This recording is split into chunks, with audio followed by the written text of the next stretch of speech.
How to turn on 3D mode in Google Maps. Here's how. First, open your preferred web browser on your computer.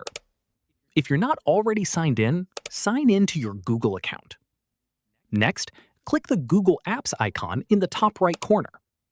From the list of Google Apps, select Maps to open Google Maps. If your map is in the default view, click the Layers button in the bottom left corner. Select Satellite to switch to Satellite View. Now, search for any location you'd like to explore.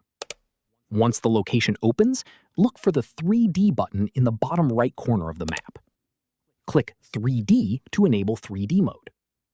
You can now zoom in and drag the map to explore buildings and landmarks in 3D.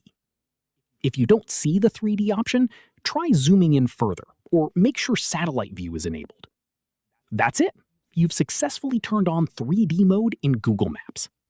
If this tutorial helped you, hit the like button, subscribe for more quick and easy Google Maps tutorials, and I'll see you in the next one.